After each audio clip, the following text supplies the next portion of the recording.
আমি মরে যেতে চাই, কারণ আমি শুনেছি জান্নাতে প্রচুর খাবার আছে।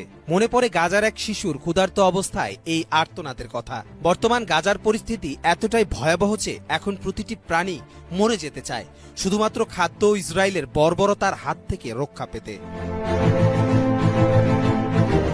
মর্গে লাশের পাহাড়, হাসপাতালে হাসপাতালে গণকবর, খাবার নেই, পানি নেই, বাসস্থান নেই, চিকিৎসা সরঞ্জাম নেই, আছে শুধু লাশ আর আকাশ ভরা হাহাকার। জাতিকে মেরুদণ্ডহীন করতে শিশুদের হত্যা, এসবই গাজার বর্তমান দৈনন্দিন চিত্র।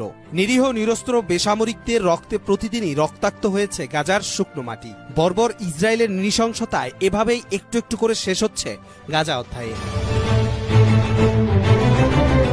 এদিকে গাজা যখন মাটির সঙ্গে মিশে যাচ্ছে, তখনও অত্যাচার থামায়নি বর্বর ইসরায়েল। 2025 সালে বর্বর ইসরায়েলের কর্মকাণ্ড কি হবে তাও জানিয়েছে দেশটির সামরিক মুখপাত্র ড্যানিয়েল হাগারি। তিনি বলেন, এবছর জুড়ে অতিরিক্ত কাজ করবে ইসরায়েল এবং যুদ্ধের জন্য আমাদের যা কিছু প্রয়োজন তা আমরা পরিকল্পিতভাবে সাজিয়ে রেখেছি। তাছাড়া যুদ্ধ দীর্ঘায়িত করতে যত সৈন্য প্রয়োজন তাও আমরা প্রস্তুত রেখেছি।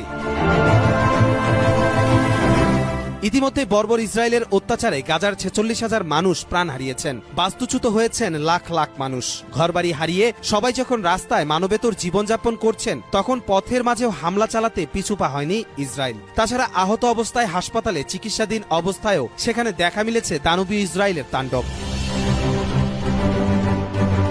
ইসরায়েলকে প্রতিহত করতে গাজার পাশে দাঁড়িয়েছে হামাস সহ অনেক সশস্ত্র গোষ্ঠী, কিন্তু কাউকে যেন তোয়াক্কা করছে না ইসরায়েল। জাতিসংঘ ইতিমধ্যে নেতানিয়াহুকে দোষী সাব্যস্ত করে গ্রেপ্তারি পরোয়ানা জারি করেছে, কিন্তু তাতেও দমে যাচ্ছে না নেতানিয়াহু। এখন প্রশ্ন দাঁড়ায়, কবে শেষ হবে ইসরায়েলের এমন বর্বরতা? আল্লাহ কবে মুখ তুলে চাইবেন গাজাবাসীর দিকে? কবেই বা গাজার পরিবর্তে পুরোপুরি ধূলিসাৎ হয়ে যাবে নেতানিয়াহু ও তার দেশ ইসরায়েল?